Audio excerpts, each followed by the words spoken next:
wasn't an extremely important project.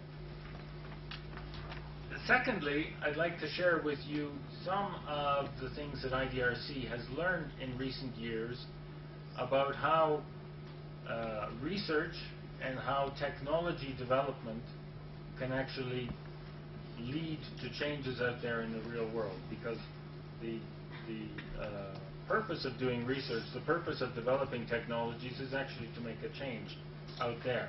And too much research and too much technological development takes place without it ending up changing the lives of ordinary people. And I think we're all here dedicated in some sense to the idea that the work we're doing should change the lives of ordinary people in some important fashion. If you want the results of your research to be used, the first thing you have to do is you have to understand the context in which that research result is to be used.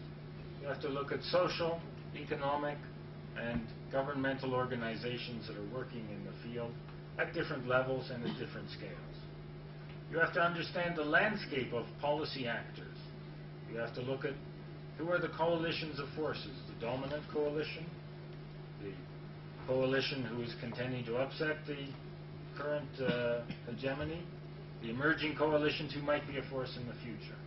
You have to look at individuals, the role of the private sector, think tanks, governments, pressure groups, NGOs.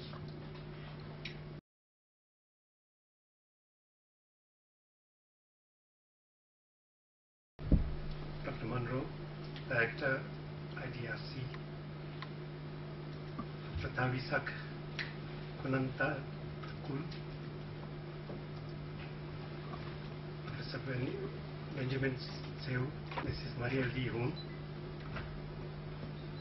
Dr. Samad Hussain, Honorable Secretaries of the Royal Government, distinguished participants from so many countries, ladies and gentlemen. We are pleased that the Regional Consultation on Local Language Computing Policies in Developing Asia, hosted by the Ministry of Information and Communication in collaboration with the National University of Computer and Emerging Sciences, Pakistan, is being held in Thimphu.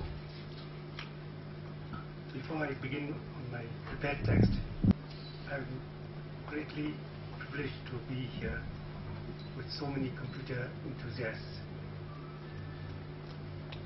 and researchers and from so many countries gathered here to share experiences and chart out the future program.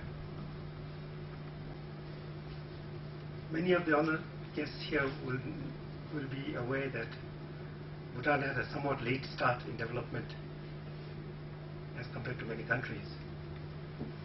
Bhutan started its process of development when it emerged from isolation in the early 60s to begin a path of modernization and social development. Right from the beginning, Bhutan faced serious challenges of deciding what changes to bring about and how to bring about the changes. His Majesty the 4th King Jigme Singye Wangchuck, who ruled the nation for the past 34 years, recognized that material development alone was not enough for people's well-being, and that equal attention must be given to fulfilling the social and spiritual needs of the people. These concerns led His Majesty to adopt a new philosophy of development based on enhancing gross national happiness, which is now slowly but surely getting more and more acceptance globally among many thinkers and decision makers. His Majesty the 5th King Jigme Kisar Namgyal Wangchuck has, like his father, adopted a people-centered approach to development. Therefore, a political system that will be defined by grassroots voices and concerns, it is important that communities have access to information and that such information are provided in a language that they can understand, and so that they can articulate their views and concerns faithfully.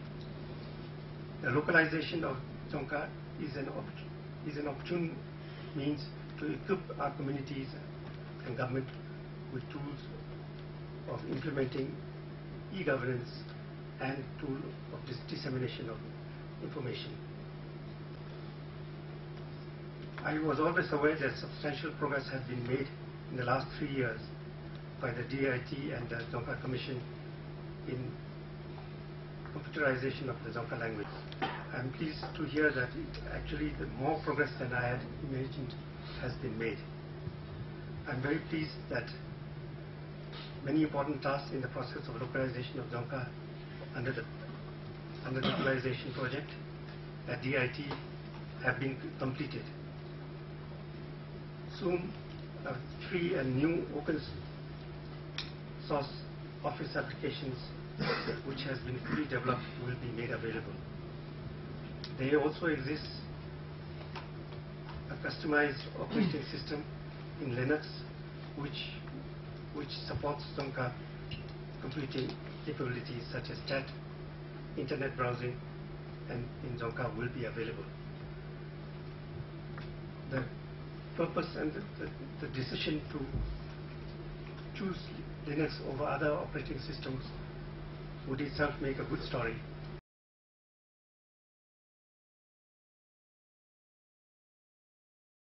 So, coming to the point, for the local language and the local computing policy, I would like to say a few words on the history. So, we start with Bangla font. Our language is Bangla, and we start early in the middle in the 80s. So, we had the first Bangla font in 1985. Then what happened is that all these developed in ASCII, and people start, since there is no regulating, no coordination, people start doing their own coding system. So when we end up with the ASCII, we have say tens of keyboard layout, hundreds of font, did not match one another, and it's a very haphazard system. And then in the late 90s, we have the open source initiative, which is now continuing with the invent of Unicode. And some people, mainly the volunteers, they have developed their own skill to do the localization, and they come up with the localized product.